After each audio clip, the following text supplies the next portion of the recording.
Alors, on a eu des physionomies de match finalement presque similaires face à l'Espagne et face au Portugal. Encore que l'Espagne a beaucoup plus eu le ballon que le Portugal et savait un petit peu plus quoi en faire jusqu'aux 30 derniers mètres. Il y a quand même quelque chose qui ressort de cette équipe, c'est impossible de lui mettre un but. Alors, comment faire pour mettre en échec cette défense qui n'a concédé qu'un seul but dans ce mondial, un CSC face au Canada, et qui a laissé muet la Croatie, la Belgique, l'Espagne et le Portugal. Cyril, le Maroc arrive en demi-finale de Coupe du Monde en ayant une moyenne de tir cadré de 1,51. Ouais, c'est ça là. Ouais, On c'est arrive en dingue. demi-finale de Coupe du Monde, donc ça met beaucoup de relief sur la performance défensive marocaine parce que c'est très compliqué, parce que c'est pas tout de capitaliser sur une animation défensive. Ouais, Non, c'est surtout l'idée de faire déjouer l'équipe adverse. Et on est quand même sur des équipes qui étaient fortement bien outillées, ouais. notamment le Portugal avec sa ligne d'attaque qui à la fin était complètement folle et avec une défense marocaine qui était sérieusement amoindrie. Je veux dire, par là, il manquait quand même 3 des 4 défenseurs habituels de la sélection marocaine. Saïs, bien évidemment, en tant que Ouais, capitaine, Naïf Aguerd et Mazraoui. ouais. On a vu El Yamique de Valladolid.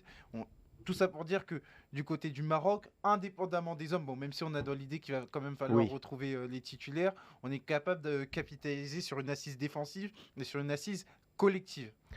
Comment vont faire les Bleus pour ne pas tomber dans le piège dans lequel sont tombées toutes ces équipes qu'on vient d'évoquer? Comment faire pour tactiquement embêter cette équipe du Maroc? Le Maroc est une équipe qui est très mature tactiquement. Ouais, J'insiste là-dessus, une équipe qui est très mature tactiquement parce que il est capable de répondre à tous les défis footballistiques proposés. On a vu l'Espagne avait la volonté de faire mal entre les lignes et ouais, le Maroc a réussi à faire déjouer ça. On a vu le Portugal qui a cherché notamment à exploiter la profondeur face au bloc médian marocain. Le Maroc a su répondre à cette problématique-là. mm, Après, du côté de l'équipe de France, je pense qu'on va analyser ça très sérieusement ouais. parce que déjà on est sur une demi-finale de Coupe du Monde. L'équipe de France a les capacités pour faire mal au Maroc avec une qualité individuelle qui est quand même au-dessus notamment des autres équipes. Ce sera qui le joueur clé? Alors, il va y avoir, on a parlé du duel Walker-Mbappé.